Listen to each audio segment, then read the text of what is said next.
In this lunchtime news broadcast, we bring you the latest news from across Namibia and beyond. You're watching NMH at 1, where we highlight the news making waves ranging from current affairs, community stories, sports and economic news. Let's take a look at the headlines. City of Windhoek announces extension of pensioners' municipal debt relief registration. Plenty of opportunities for collaborations between Namibia and Brazil, says Ambassador. And Ambassador recalled after sexual assault claims. I am Diana Master and this is NMH at 1. Midday News Update coming right up.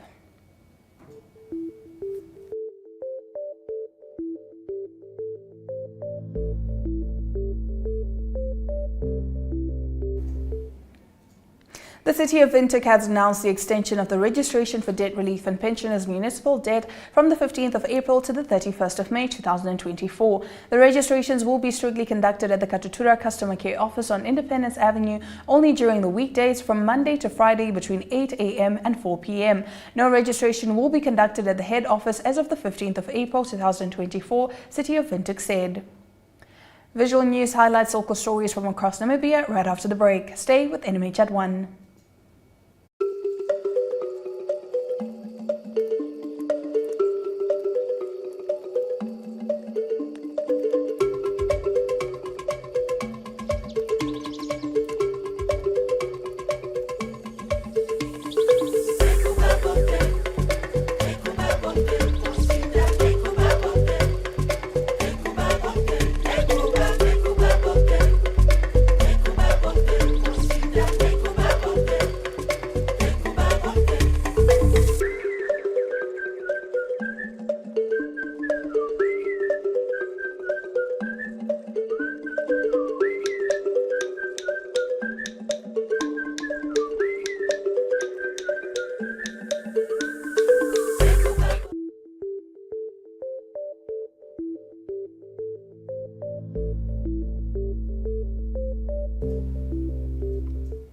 And now getting into today's visual news clips. Brazil's ambassador to Namibia, Vivian San Martin, says she sees a lot of opportunity for collaboration between Namibia and Brazil to develop green hydrogen industries. San Martin added that Brazil stands ready to help Namibia develop her oil resources owing to increased exploration for oil and gas off to the Namibian coast. Let's have a look.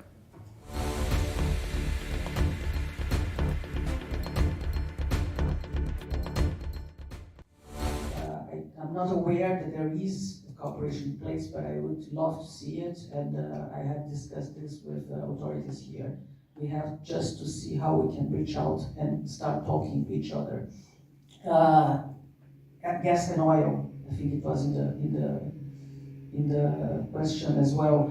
Well, Brazil has a long tradition of offshore drilling, and most of our oil comes from the sea. And Namibia is the same case. The main discoveries are offshore. So there's a plethora of services that can be offered to Namibia. All kinds of equipment and services, consulting, from our experience, from our industry. We are a leader in this, in offshore drilling and deep, very deep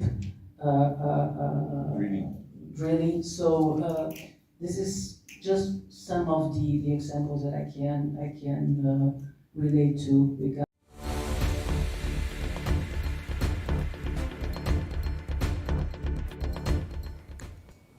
Stick around after the break. The newspaper review segment takes us into the top stories in Namibia's daily newspapers.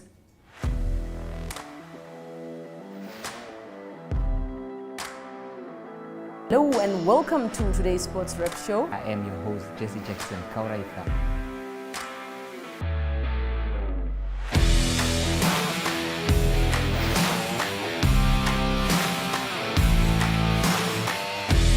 In replay, Namibia, who had won the toss for the first time on this tour. Good day everyone, time for international sports news, starting off with tennis news, both on the WTA for women's and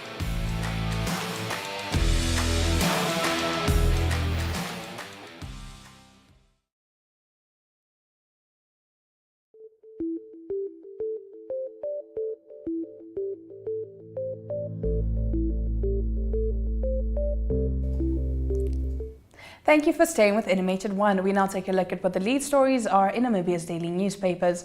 On the Namibian Sun front page, Namibia has recalled its ambassador to Senegal, Elvis Shueda, amid allegations that he attempted to rape a Namibian staff member at the embassy, a claim he vehemently denies. The alleged attack took place in August 2023 outside Shueda's official residence in the capital, Dakar, while he was escorting her to her car. The woman, who cannot be named due to the rape allegation, is said to have been sent from pillar to post since reporting the matter to her employer, the Namibian Ministry of International Relations. Her bosses allegedly refused to pursue the matter, telling her that all embassies have their issues. Sources said the International Relations Minister at that time, Netumbo Nandi-Ndaitwah, was informed and a ministerial team was sent to Senegal to investigate the allegations. On the paper's page 3, Environment, Forestry and Tourism Minister Pohamba Shifeta said the 21% budget increase his ministry received is not sufficient, but they will make do with the limited resources at their disposal. During his budget motivation for the 2024-2025 financial year, Shifeta said the ministry has been allocated more than 725 million Namibian dollars. This is a 21% increase compared to the previous financial year. He said while they are grateful for the substantive increase, it is still not sufficient to execute all their operational programs. Moving over to the front page of the Republican, the Minister of Agriculture, Water and Land Reform tabled a budget for agriculture and land reform of more than 1.9 billion Namibian dollars in the National Assembly for the 2024-2025 financial year. According to Deputy Minister Anna Shueda, the budget represents an increase of 8.8% from the last year's allocation of more than 1.7 billion Namibian dollars. Shueda expressed her concern about the drought. All indications point to an impending drought or to widespread crop failures. Namibia is most likely going to experience widespread misharvests that will lead to serious food shortages. She says that the country will probably experience a severe shortage of staple grain crops, in particular such as maize and mahangu, which are imported from neighboring countries South Africa, Zimbabwe and Zambia. Now, the shift from a collaborative and informed approach to one characterized by unilateral decisions and a lack of transparency not only undermines the credibility of the regulatory process, but also poses significant risks to wildlife conservation efforts and the ethical management of natural resources. This is what Marlies van Vuren of the Nkuse Foundation said in a statement in connection with the court case in which the foundation demands that the Minister of Environment, Forestry and Tourism, Pohamba Shifeta's decision to change the regulations regarding to, among other things, the detention of large carnivores should be amended, reviewed and set aside. The energy supply company No Red is in trouble. Money is alleged to have been used to enable the truck and car repair company Genesis Truck and Auto Repairs to obtain orders for repairs to the fleet. The case is being investigated, they say. That is what Allgemeine Zeitung in today's publication is opening with. The shocking revelations are contained in documents obtained by this publication and written by Genesis Truck and Auto Repairs Managing Director Fiona Chidzamga and her husband Chris to now suspended No Red Chief Philemon Nakashole. Genesis Truck and Auto Repairs is a trading company of Standard Bank. No Red takes its vehicles for repair or service and is paid by the bank where it is a customer. The Chidzamgas confirmed the authenticity of the letters and explained in detail how they paid bribes to obtain work and documents. On page 2, Allgemeine Zeitung is attending to Russ Cook, 352 days, more than 16,000 kilometers, 16 countries and many challenges. A British man has crossed Africa from south to north. He celebrates himself as the record holder, but there are doubts. By his own account, he survived food poisoning, a robbery, a kidnapping and defied visa problems. A British man has walked from south to north through Africa for almost a year. Russ Cook reached the northmost point of Tunisia, Ras Angela, on Sunday afternoon. According to Cook himself, he'd covered more than 16,000 kilometers through 16 countries in 352 days. With his Project Africa, he raised more than £600,000, around 700,000 euros for 2 charities. We continue with the second half of our newspaper review segment after the break. Hi Sonia. Hi Turfini. What are you reading? I'm reading about the Child Care and Protection Act in this pamphlet I got from school. What's that? It is Namibia's main law for the children and the issues affecting them. The Act classifies here that a child is anyone under the age of 18 years. Check out some of the rights meant to protect you. For more information, contact the Children's Advocate. For more information, contact the Children's Advocate Namibia in the Office of the Ombudsman on 061 20 73 111. Send us an SMS on 20401. SMS costs 40 cents. You can also send us a message via our Facebook page. Remember, the services of the Children's Advocate are free of charge.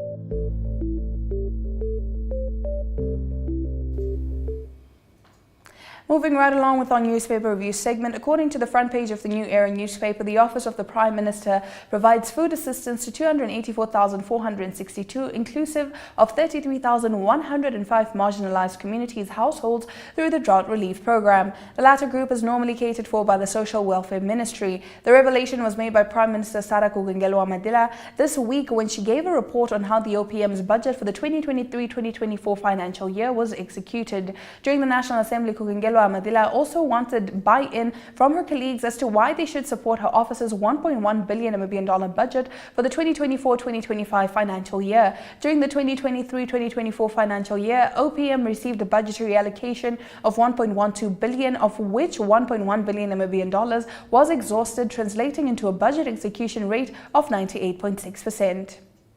According to the paper's page 3, the Information Ministry has announced plans to implement the Universal Access Service Initiative by deploying 30 radio access network sites, towers across the country. This effort aims to bridge the digital divide in unserved and underserved areas. Speaking to New Era, the ministry spokesperson Shoki Kanjimi stated that about 10 towers will be erected per year for 3 years. We aim to build towers in areas which mobile operators like MTC and Telecom do not deem commercially viable. Our goal is to ensure that these neglected areas have access to network coverage, he said. An amount of $110 million Namibian has been earmarked for this initiative to be rolled out this year.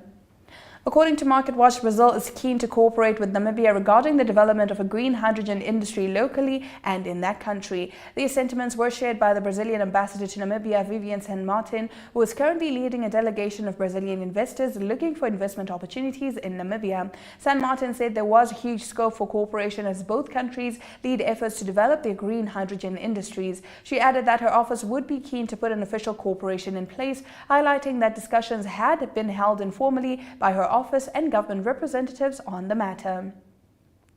Now, a large group of fishermen previously employed by various fishing companies are up in arms over unfair treatment, unfair contract terminations, and unequal taxation, among other things. So we'll delve into this as we head into economic news after the break.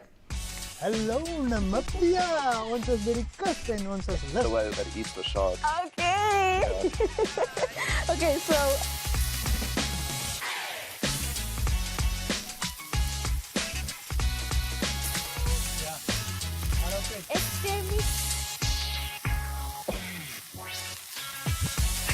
yes. Please, today you make sure that we are fed. Sorry,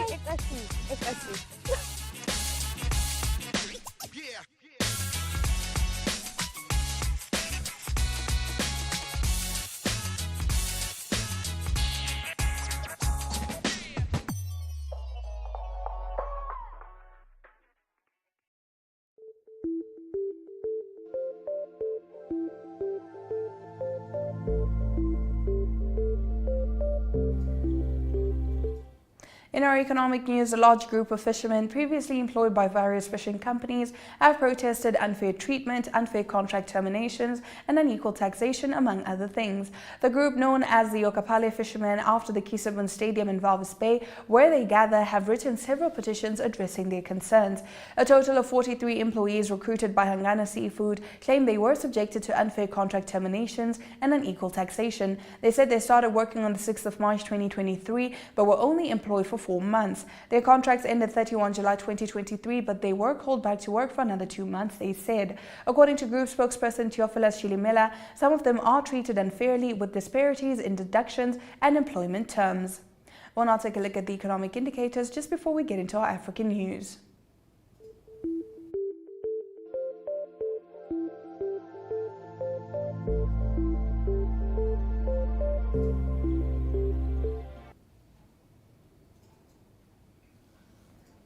The Namibian dollar trades at 23.39 against the British pound, 20.06 to the euro, 18.47 against the US dollar, and 2 Namibian dollars and 55 cents buys you 1 Chinese yuan.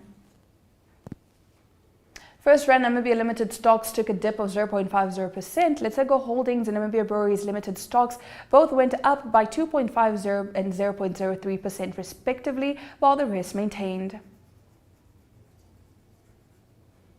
Local index closed on an upturn of 0.12%, while overall index closed on a downturn of 0.05%.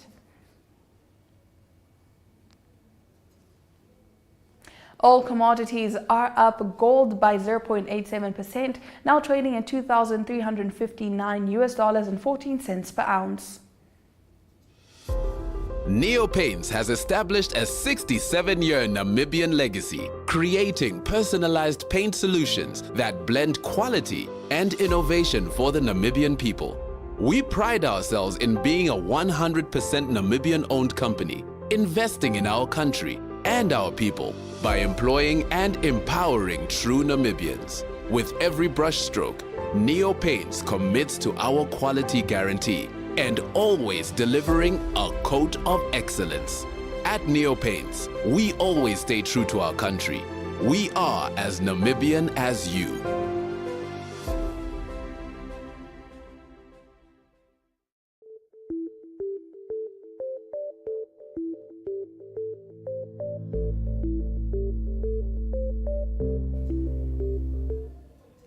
We now expand beyond Namibia's borders to give you the latest news from the African continent here on NMH at 1. Mortar fire in Eastern Democratic Republic of Congo has killed 3 Tanzanian soldiers who were part of a Southern Africa force deployed to help government troops battling M23 rebels, officials said. The regional force sent soldiers to North Kivu province in December to help Kinshasa regain ground from the M23 militia in the lawless east. The force includes soldiers from regional military heavyweight South Africa, Tanzania and Malawi. This unfortunate incident happened after a hostile mortar round had fallen near the camp where they were staying, the 10-nation Southern African Development Community said in a statement. It gave no further details about the incident. A source at the North Kivu Governorate said the mortar attack struck last Thursday and a ceremony to honor the dead was held at SADC headquarters in the provincial capital Goma on Monday. A soldier from South Africa has also died in hospital while being treated for health problems, the SADC statement said. Southern Africa is reeling from its worst drought in years owing to a combination of naturally occurring El Niño, where an abnormal warming of the waters in the eastern Pacific radiates heat into the air, leading to hotter weather across the world and higher average temperatures produced by greenhouse gas emissions. Weather across the world produced record-breaking extremes in 2023 as climate change amplified the impact of El Niño. A study in October last year even suggested that climate change may now be as significant as a factor in triggering El Niño conditions as natural causes like sun rays. Aid agency Oxfam warned Open's new tab last week that more than 24 million people in Southern Africa face hunger, malnutrition and water scarcity because of the drought. In Malawi, a crop theft has become a problem as food sources dry up. Zambia, Malawi and Zimbabwe have all declared a state of disaster. We'll now take a quick ad break and bring you international news from the rest of the globe after the break. We are all seeking connection to each other, to the world, to the spaces we exist in.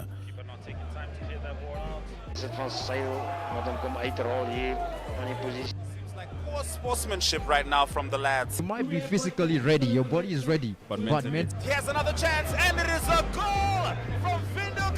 Hy sê wie hy is aan neertrek en daai bal het my grond gevat. Ja, hy het grond gevat en is but just enough next. So, we will be doing this for the mountain climber. More advanced, slightly advanced. So, is jou trolley reg? Want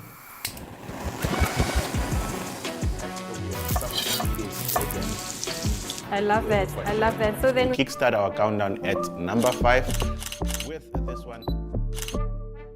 Op Netwerk TV se Klets Kompas gesels ons nuus van 'n Maandag tot Donderdag. Ons kyk ook na die weer en meer. Stories wat jou raak en stories wat saak maak. They've made a mistake in denying me bail and they've made several other mistakes in many other cases. The channels that teach us something new or reflect our expression. So it goes beyond switching to the right station.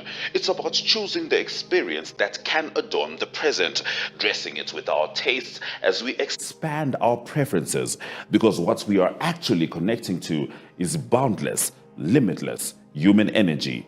And this is the spirit of NTV.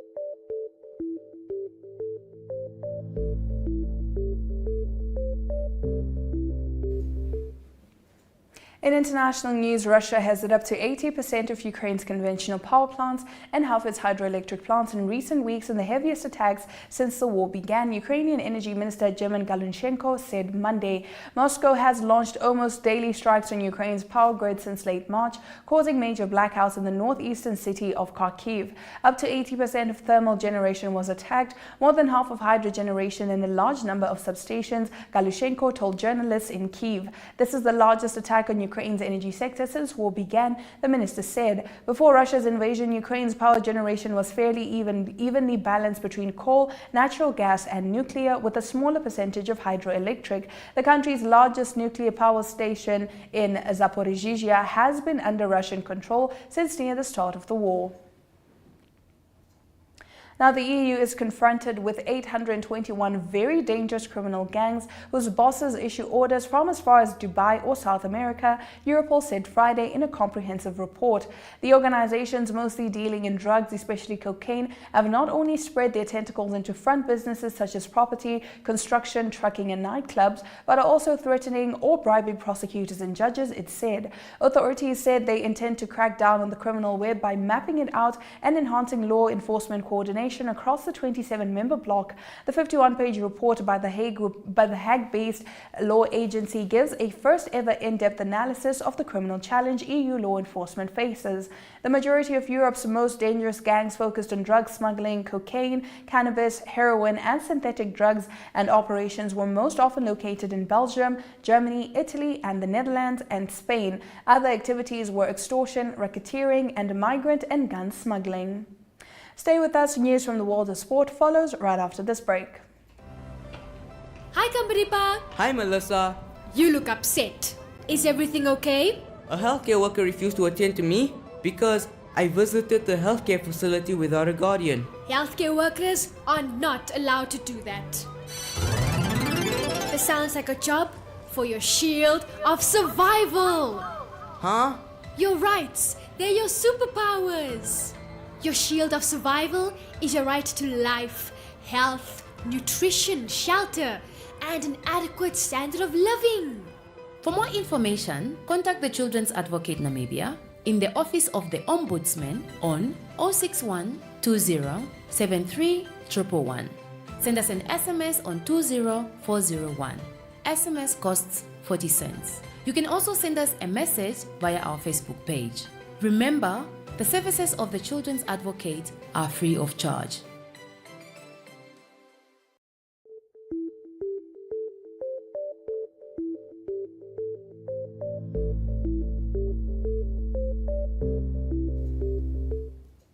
In local sports news this afternoon, Commerce Nampol FC, in their debut Marine Namibia Premier Football League season, has kept their hopes up of a sensational title triumph alive after beating Life Fighters FC 4-0 on Sunday. African Stars, who began the weekend with a win, could not maintain much daylight between them and the Chasers, ending the weekend just 2 points ahead of second-placed Commerce Nampol. As defending champions, African Stars had to be content with a 1-1 result against Blue Waters at the Independence Stadium on Sunday.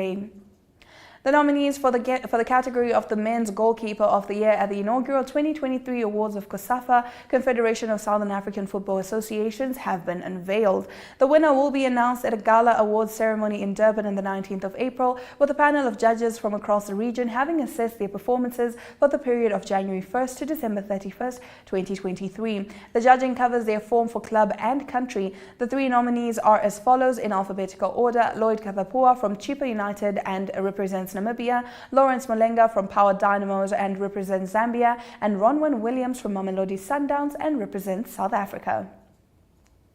In cricket news, Cricket Namibia is excited to announce its partnership with Nashua Namibia as a tournament sponsor for the Under-14 and Under-19 Junior Franchise Series. This partnership marks a significant milestone as it introduces the first ever junior franchise competition aimed at nurturing young talent in Namibian cricket. The Nashua Junior Franchise Series offers an exciting opportunity for young cricketers to play matches, especially during a period of the year when the sport is not typically played. The tournament provides a platform to showcase their skills with the best under-14s and under-19 cricketers in Namibia set to participate.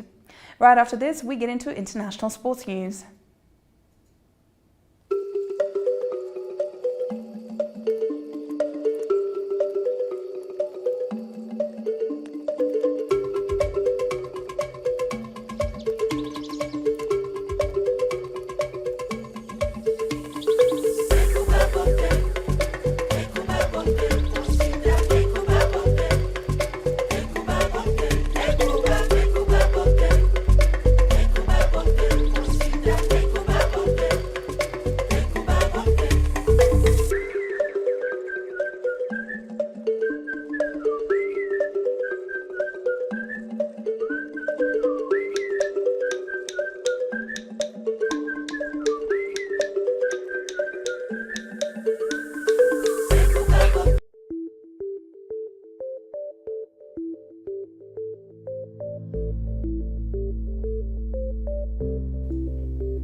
Starting off our international sports news, World Rugby hailed a landmark after a man in Australia was prosecuted for targeting a match official and his family online during last year's World Cup in France. The rugby body said that it was the first prosecution for online hate at the 2023 World Cup, and further cases are pending across 5 jurisdictions. The man, identified by Australian media as Aaron Isaiah, a youth worker from Brisbane, pleaded guilty to an online harassment charge on Monday and was handed a 1,000 Australian dollar or $650 good behavior bond. Atletico Madrid and Borussia Dortmund do battle on Wednesday, with both teams conscious the tie offers their best chance of reaching the Champions League semi-finals in years. The duo are the underdog sides remaining in the season's quarter-finals, with the other 6 teams either among the elite, spending as if they were, or boasting trophy-laden European histories. David Fratesi fired Inter Milan one step closer to the Serie A title with his last gasp winner in the Monday's comeback 2-1 victory at struggling Udinese. Italian midfielder Fratesi poked home the decisive goal in the 5th minute of stoppage time in Udine to maintain Inter's 14-point lead at the top of the table with 7 matches left in the season. If you're just joining us, this is NMH at 1, and we'll get into the highlights from today's broadcast right after this.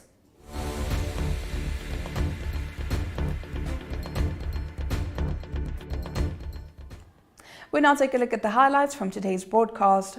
Mortar fire in Eastern Democratic Republic of Congo has killed 3 Tanzanian soldiers who were part of a Southern Africa force deployed to help government troops battling M23 rebels, officials said.